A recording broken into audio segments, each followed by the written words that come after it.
sa ating gawain ngayon. Pulong panalangin. Simulan po natin ang ating pong gawain ngayon sa ating pagawid. Tatawidin po natin ang hymno number 78.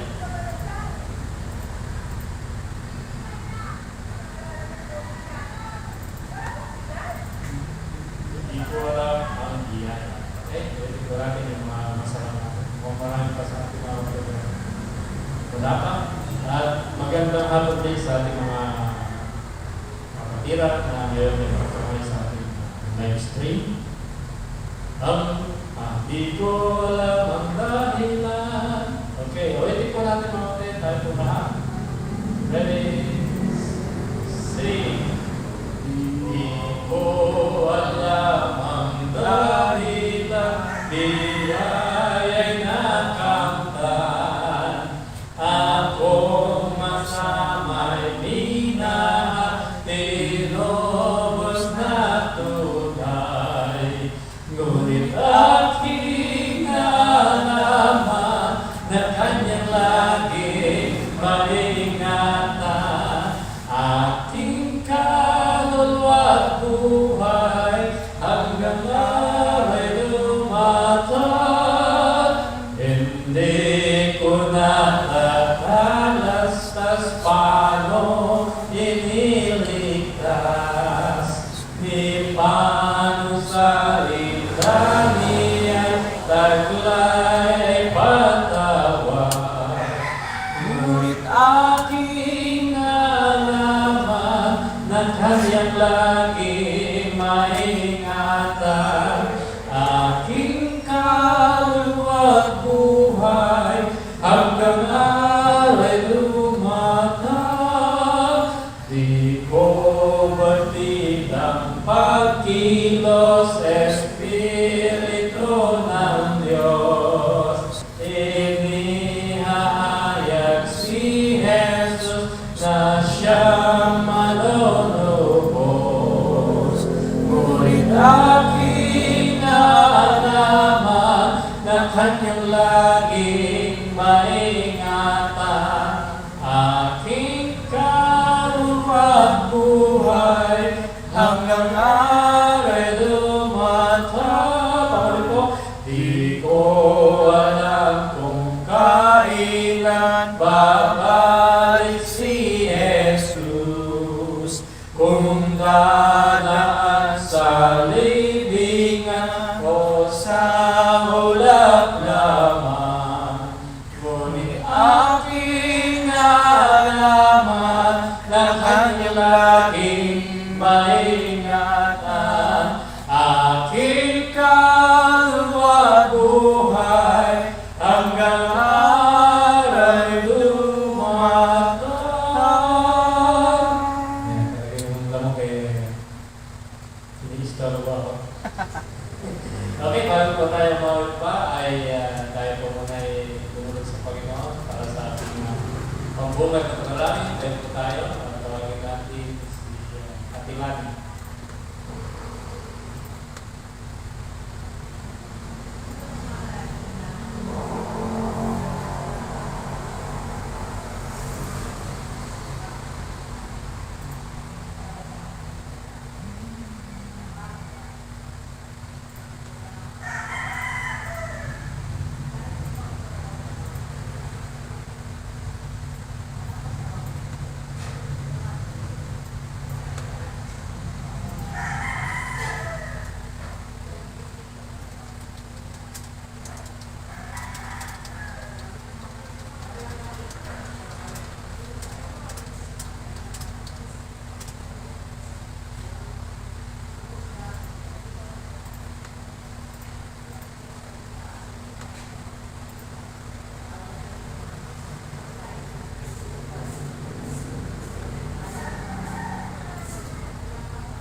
Amen. Okay, salamat po. At isa pa pong awit. Awitin naman po natin ang hymn number 90.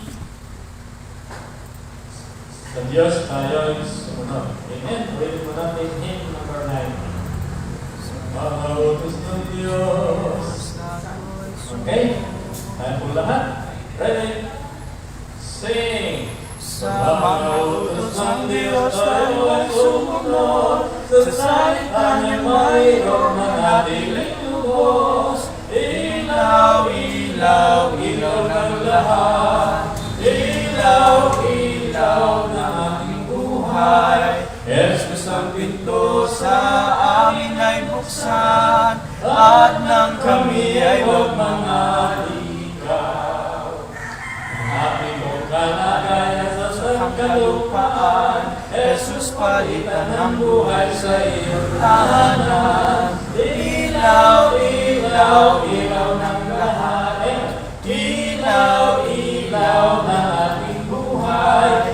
Jesus ang pinto sa amin ay buksan. At nang kami ay huwag mangaligaw. Ako ay iyong tahanan, Espiritong Banal, na biyayang walang hanggan, ako'y pagtutupad. Ilaw, ilaw, ilaw ng lahat. Ilaw, ilaw ng ating buhay. Jesus ang pinto sa amin ay buksan. At nang kami ay huwag mangaligaw. Amen. Maraming salamat sa mga awit na yan. At ngayon po ay lamang po tayo sa mga announcement po natin. Siyempre, una sa lahat ay pupuri at pagpapasalamat sa Panginoon sa matagumpay na gawain ng nakarang linggo, especially yung ating outdoor fellowship na nagsama-sama na rin po tayo doon. So, salamat po sa mga sumuporta at ating nadalaw po si Tatay May po. At patuloy din natin panalangin mga kapatid, yung ating pong pinakahihintay, ano po, yung ating love banquet sa darating na linggo ng hapon. Yan. Ang title po yan, Rekindle Your First Love. Amen. Kaya po, gawa mo ay bawat isa ay nakapag-kuha na ng mga ticket ninyo. Ano po, at alam ko, meron pa rin sa mga gustong mag-abay. Ano po. Kaya pray po natin ang gawain natin yan. At meron na po tayong speaker. Pray po natin ang ating speaker sa darating na lamang po eh. Mag-i-start tayo ng alas 2. Ano po? Alas 2 o alas 3? Alas 2, ano? Kaya, February 22, banquet. So, yan po ay magkakaalam ko yan ay alas 2. Nalalayan po natin alas 2 na lang. Ano oras natin? Tuma. So, magbayad na rin tayo ng ticket. At excited na ako. At alam ko, meron tayong prize na binibigay sa best posture. Kaya, may gamay time pa kayo, nagilap na kayo ng mga costume po ninyo. Ano po? At, ayan, no? Mga formal, light blue, maroon, royal blue, ayan. Ilang ano na lang. Meron na ba tayo?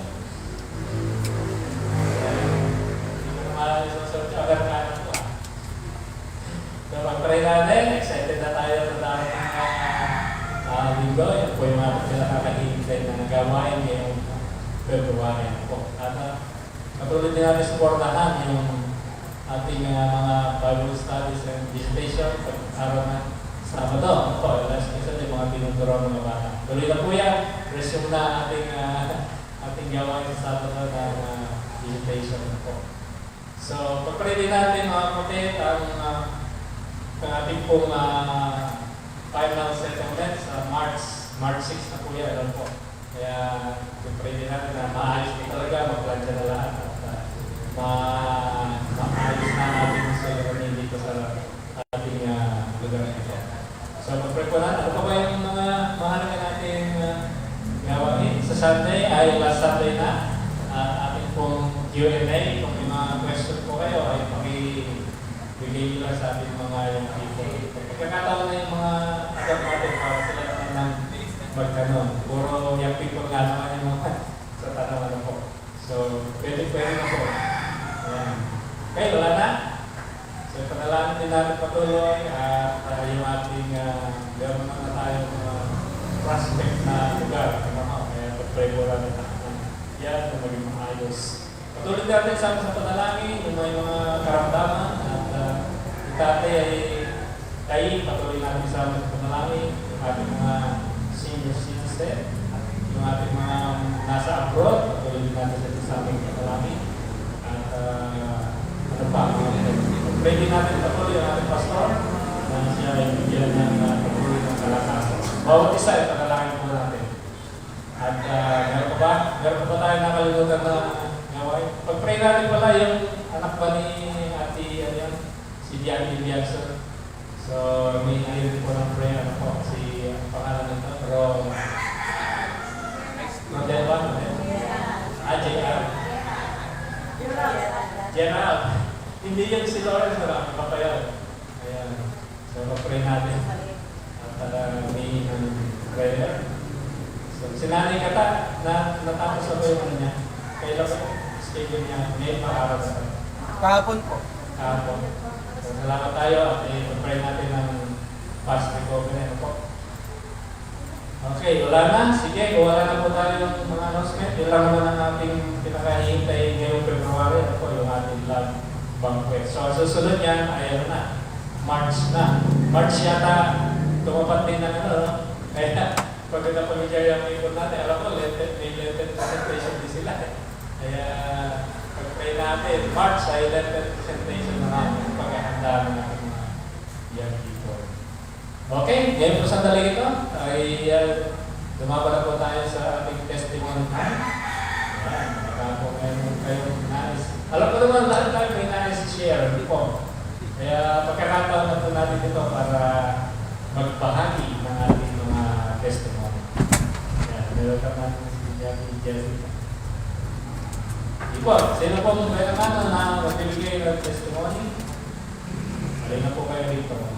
Gusto nyo, makikita mo naman yun. Tignan ako. Pag yun yung mag-iiba. Tatawag na tayo niya. Volunteer, lalo ba?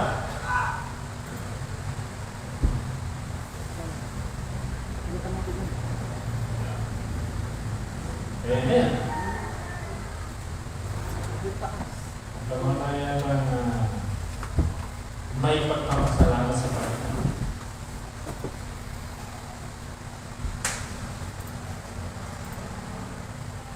Amen? Wala yung mga sipig natin mag-testimony, wala pa.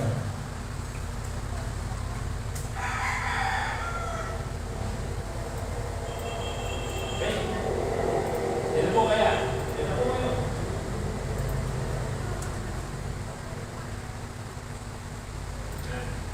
Ayan. Tinawag kami si tatay, aapa tayo.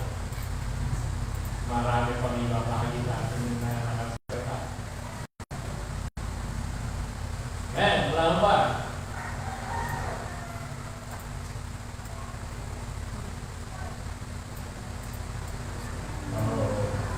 Wala, pinagpala. Kahit na yung mga experience natin na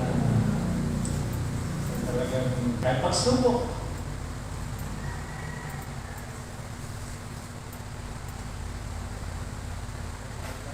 Baka nagkakaya tayo ba?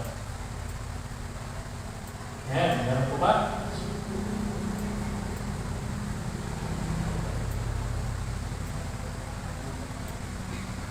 Hanggang mamaya tayo dito. Pag wala na.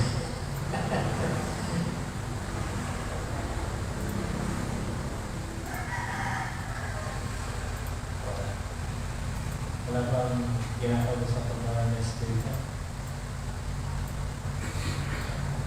Eh, kung wala na mga kapatid, kung ang mga nasala na gano'n ating devotion niya. Okay, isa lang po. Parang alam nyo na. Sabi nga naman sa narin nga ito, kung meron daw dapat nag-uulahan ng mga Kristyano, sa pagpatato mo eh. Kasi Kasi yan i-share mo yung ginawa ng Panginoon sa iyo. Dapat nga, yan ang nagkakagawa sa mikropono. Kaya mukhang hindi mo naman natin namin kanina dito. Sige, kung wala po, tayo lang po tayo lahat. At mukhang ano tayo ngayon. Ulitin na po natin ang ating doxology. Siya pinili ang kahapon. Okay, ulitin natin ang doxology. Ang Ama ay papurihan, Anak Espiritu Banal, namamanahong nilalang, at ng tanang kalangitan.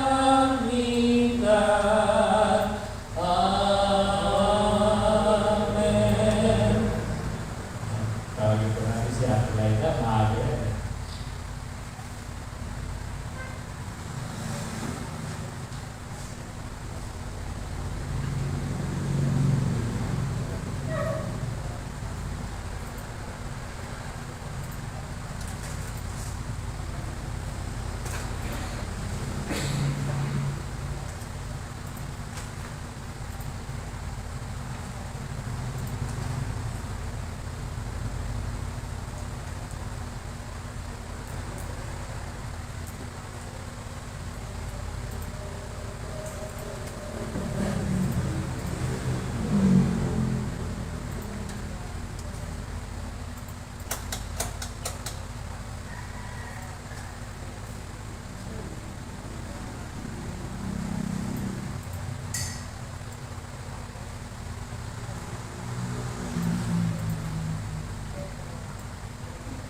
Amen. At tawagin na natin ang ating puntang bilang.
Hanggang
Andrew. Tawagin na po natin at pakinggan po natin ang ating Miss Herman.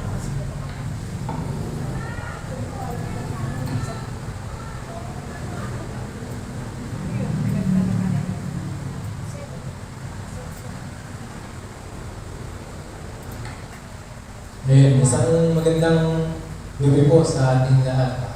Sa privilege po, baka makapag-share ulit ng salita ng Panginoon sa buhay ng Panginoon.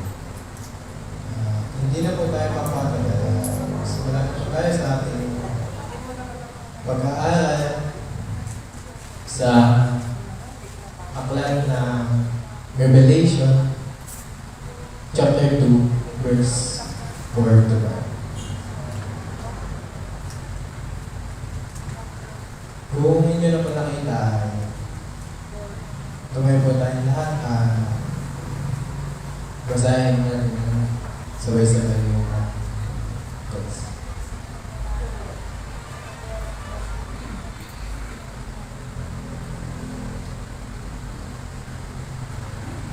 Ayan, sabi dyan, I know thy works and thy labor and thy patience, and how thou canst not bear them which are evil, and thou hast tried them which say they are apostles, and are not, and hast found them others,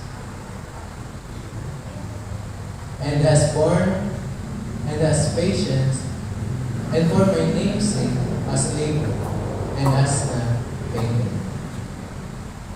Nevertheless, I have somewhat against thee, because thou hast done thy first love. Pray po tayo. Lord, thank you po sa alam mo Panginoon. Pinagsama-sama mo po, hindi ko rin Panginoon. Sa pag-iingat mo na daling kami dito Panginoon. Sa Panginoon. At ngayon sa aming pag-aaral Panginoon, bigyan kami ng kalimuhan Panginoon na upang maintindihan ang iyong salita Panginoon. Kayo po ang magturo sa amin, sa bawat isa sa amin, ngayong gabi nito Panginoon. Pangalan mo lamang po ang mataasahan mo. Pag-aaral na ito, Panginoon. Maraming salamat po sa pangalan ni Jesus. Ganyan po tayo. Sige po.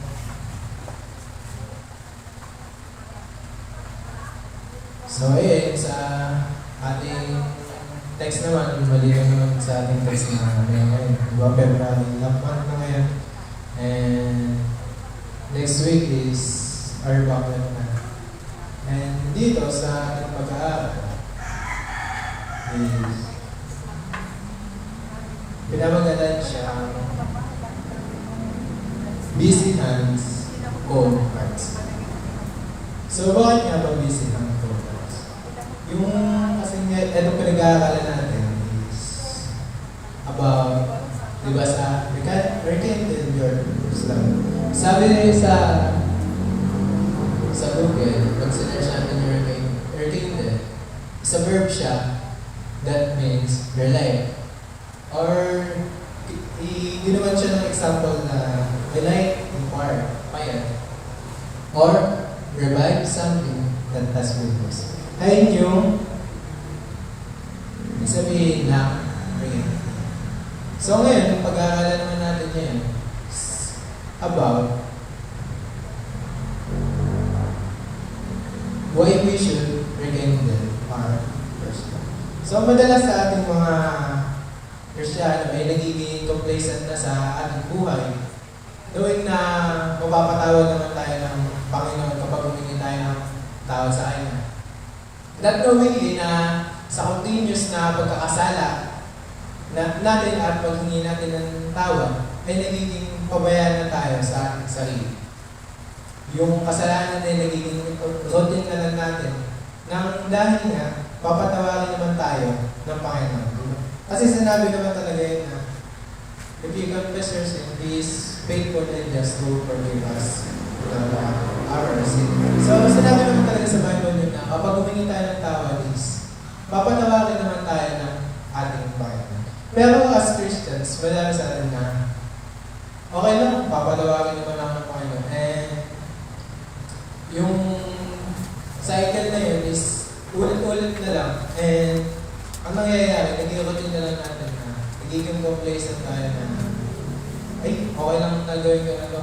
Kasi ipapagawa ng Panginoon. Maintindihan naman niya ako. With that, napapalayo na tayo ng unti-unti sa Panginoon. Nawawala na yung init at yung tunay na pag-ibig natin sa gawain. Sa ministry, mahigit pa ay yung personal na relationship natin sa Panginoon. So ayun nga, why we should be rekindle our first love. Ang una nating point is because He first loves us. Sinabi yun, di ba? Kanina sa we love Him because He first loves us. So dito, yung love kasi, nagre-reciprocates. Walang healthy relationship na one-sided lang. Yung wala rin mabuting patutunguhan. Kasi yung love na ikaw lang yung nagmamahal, is mahirap yun, nakakaubos siya. Dahil ikaw lang yung nagiging source ng love. Yung walang mutual understanding. Di ba, mahirap magmahal ng hindi ka mahal? Ewan sa iba na kaya nila yun, pero di ba mahirap yun kung magmahal ka ng hindi mo mahal? In terms of relationship. Mahirap naman talaga magmahal na ikaw na nagmamahal, di ba? Sa atin, sino ba dito yung mga nagmamahal ng taong hindi sila mahal? Di ba? Mahirap ba yan o madali? Mahirap, di ba? Kasi dahil kung tayo lang nagmamahal at tayo lang patuloy na nagbibigay, darating yung araw na ikaw naman yung maubos at sa huli, tayo yung masasaktan. But in the concept of the Father's love, kahit di tayo kamahal-mahal, kahit sumusobra na yung ugali natin, our Father still loves us. Bigyan muna natin yung example natin sa biological father natin. Sa mga tatay dito, di ba? Yung mga anak natin, kahit makulit, mahal pa rin natin. Kasi, bakit? Ako, hindi ko din alam yung dahilan, pero sa tingin ko, dahil sa pagmamahal talaga yan, kung tunay mong mahal yung tao, kahit magkasala siya o magkaroon siya ng magkakamali siya, still mahal mo siya. Ganun din sa relationship natin sa Heavenly Father natin. Diba? Kasi si Lord,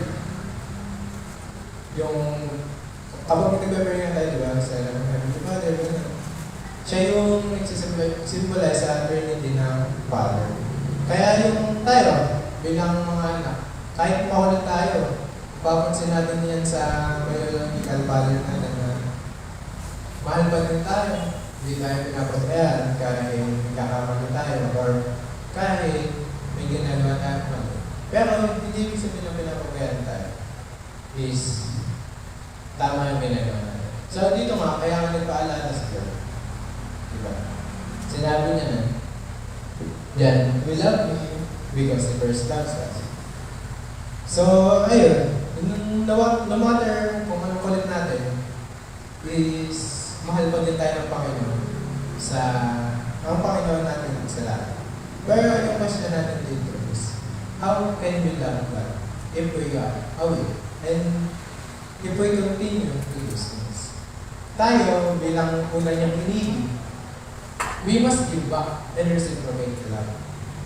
And rekindle our first love.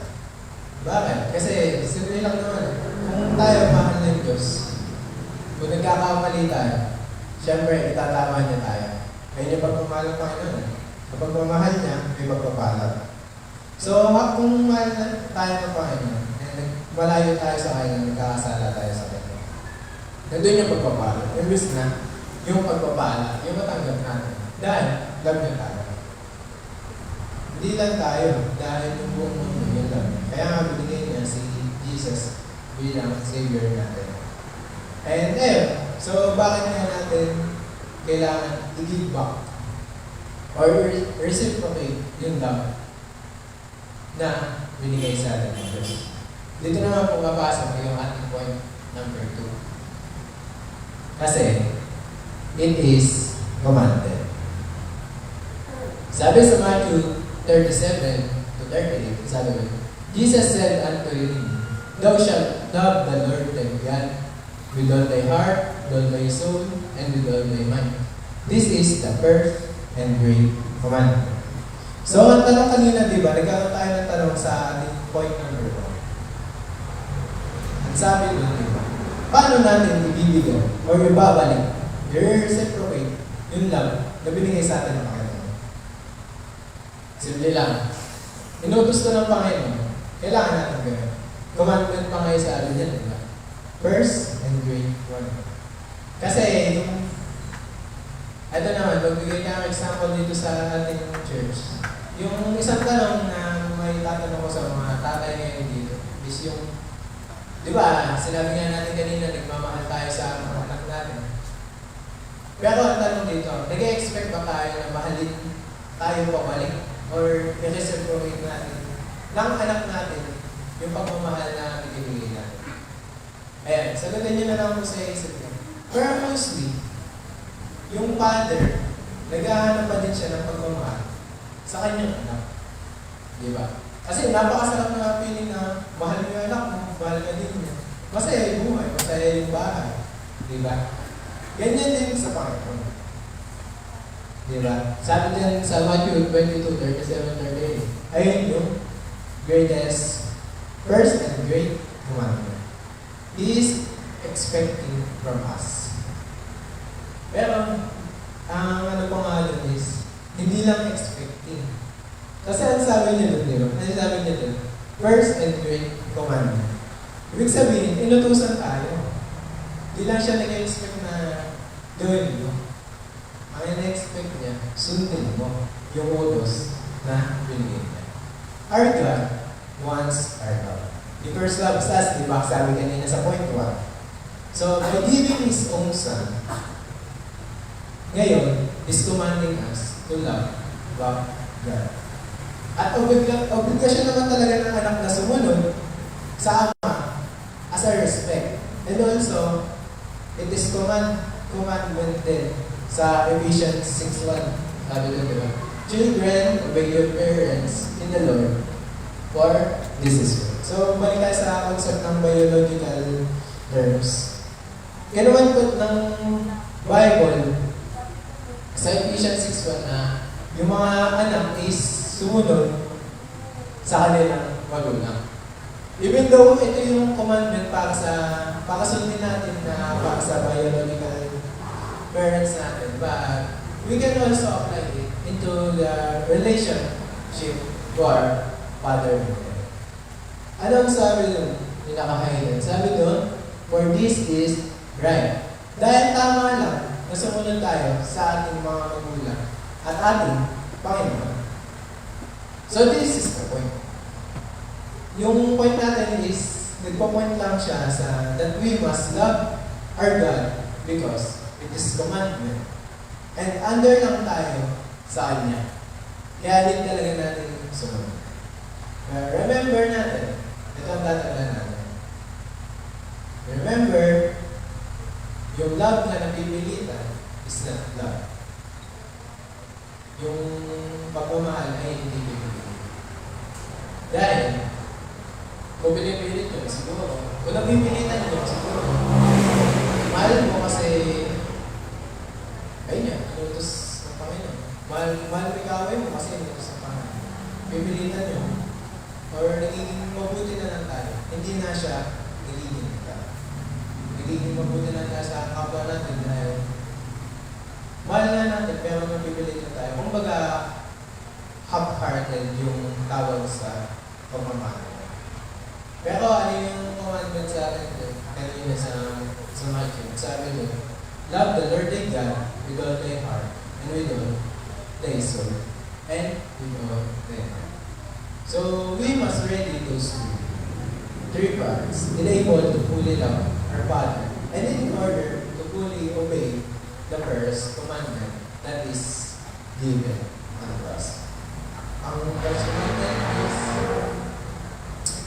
ayun nga, nasa Matthew 22:37-38.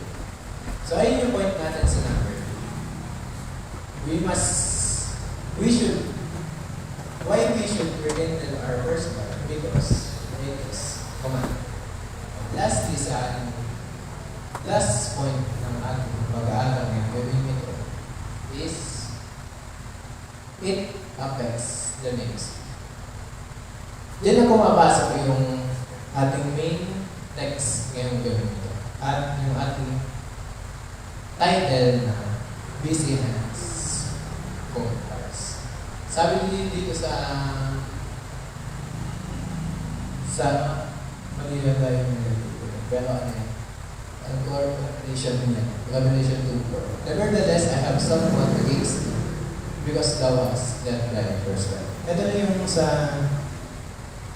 ito kasi yung context na itong text na to is ang Lord is kinakausap niya yung church ng Ephesus. Yung church ng Ephesus, di ba kilala sila sa hardware, patient, sound doctor nila. Pero may something na missing. Ano yun? Sinabi ko. Thou hast thy first love. Yung first love, ito yung nagpapatungkol sa initial love or yung passion nila sa Panginoon that they had when they first believed. Yung intimate, heartfelt, and joyful devotion. Yung problem dyan sa text natin, sa Revelation 2:4 is even if their works are good, without love, their actions becomes routine or mechanical. Ayun naman yung sinasabi sa ating title kanina na busy hands, cold hearts. Minsan kasi, sa ministry na natin, may goal tayo, di ba? May end goal yung ating ministry. Siyempre, sa example na natin dito sa music, gusto natin ng maganda, maayos, malinis, organized, and heartfelt ang tao. Nakakawag naman ng tao kung ano yung ginagawa sa loob ng ministry. Pero, minsan, nasasaalang-alang natin yung ating tunay na dapat yun para sa Panginoon. Minsan, ayan yung nangyari sa Ephesus. Sa kakagawa nila, nagiging busy na sila. Nakakalimutan na nila kung sino ba talaga yung first love nila. They were performing ministry and keeping doctrine, but the heart connection with Jesus has been good. It is possible to be busy with church activities, service, or mga Bible study na, yet it drift away from the intimate love for Jesus. Let's start it. Minsan, sa ating paglilingkod, kunyari, Sabado, galing ng church, simula umaga, uwi ka ng gabi na, and pagdating mo sa bahay, which is may schedule kang devotion, hindi mo na nagagawa. Which is yung intimate na pag-uusap niyo ng Panginoon. Dahil napagod ka na sa unang mong ginawa. Pero, hindi naman ibig sabihin na naging cold na tayo sa akin. Ano ibig sabihin na kasi minsan kasi, ito kasi mahirap dito eh. Bakit natin nagagawang paglingkuran ng Panginoon kung hindi natin ito? Simple na yung sagot ko. Yung sagot yan is yun ang pagpakalan namin last Saturday sa devotion ng music. Kailangan may right motives tayo sa ating ministry na pinagkakasyan. Dapat, right motives is for the glory of God, not for the good performance ng team. Is for the glory of God. Para hindi tayo malayo sa context natin na nagiging cold na tayo. Nagiging cold na yung pagmamahal natin dahil nabibisi tayo sa works natin. Minsan kasi sa buhay natin, pag nasa gawain tayo, sobrang busy, kakagawa ng mga gagawin para sa ikabubuti ng gawain. Pero nakakalimutan na natin i-check yung puso natin. Hindi natin napapansin na malayo pa tayo, malayo na yung puso natin. Even though nasa gawain tayo, just like the Church of Ephesus, diba? Mainit sa gawain, pero yung puso ay nalalamig. So yung ano yung command sa kanila sa Revelation 2:5?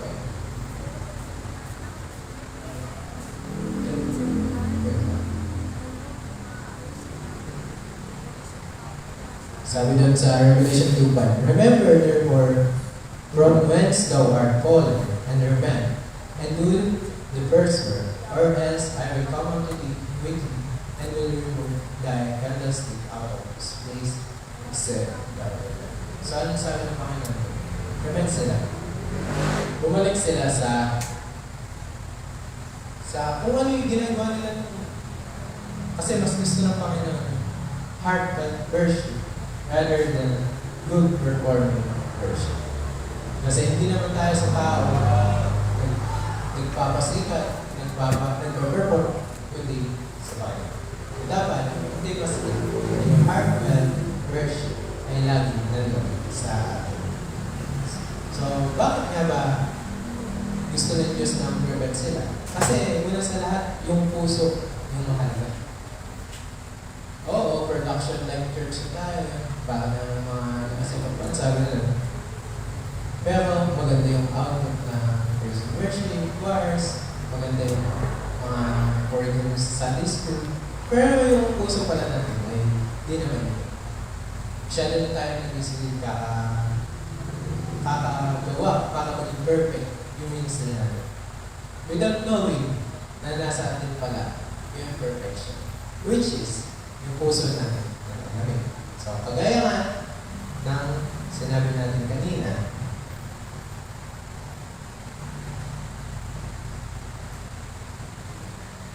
dito tayo sa ating conclusion.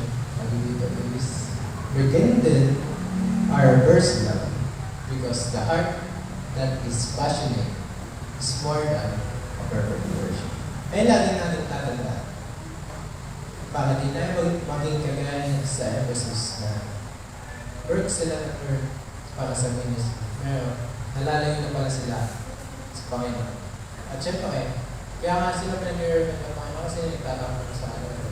Gusto na paano bumalik sila sa una at una nila. So doon po natatapos sa ating pag-aaral sa gabi ito. Kumay po tayo lahat at away positive para sa parang natin.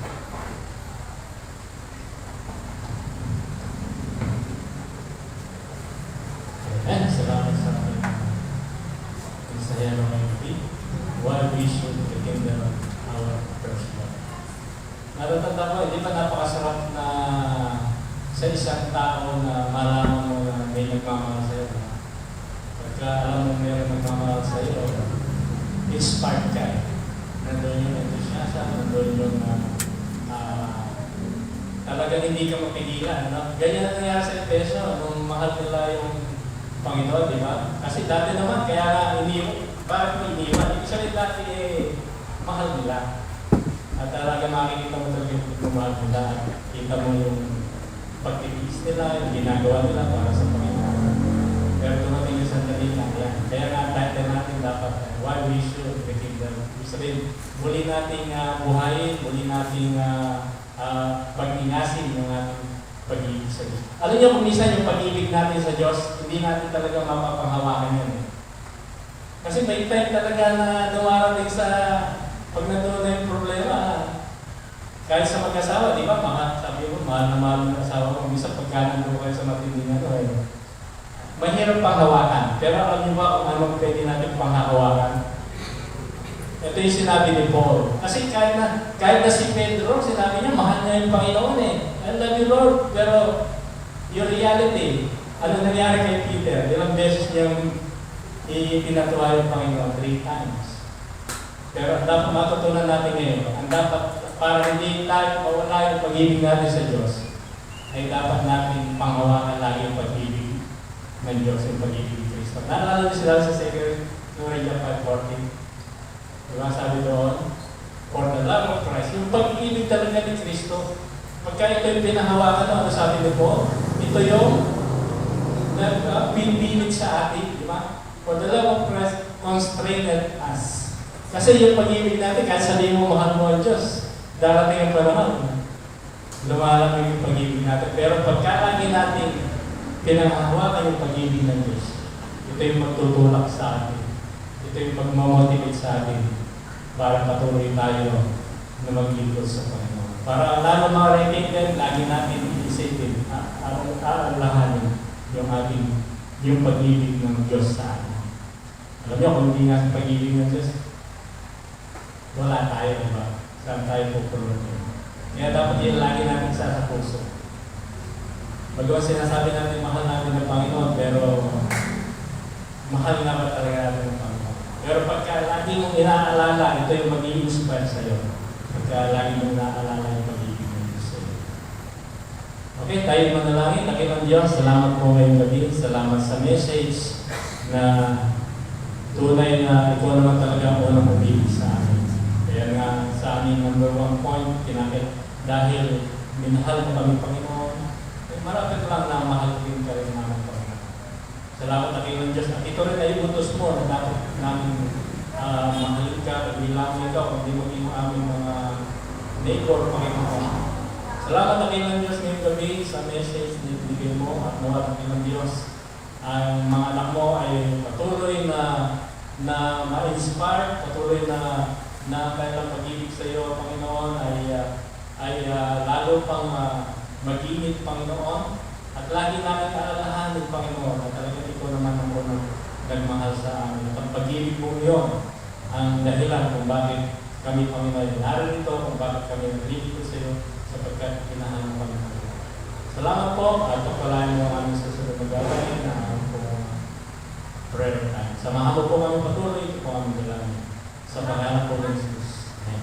Okay, ngayon po ay tayo, partner. So, mag-iba-iba po tayo ng partner po para makadakol po para natin yung iba. Yan, sige po.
tayo po manalangin. Panginoon Diyos, pagpara namin naman.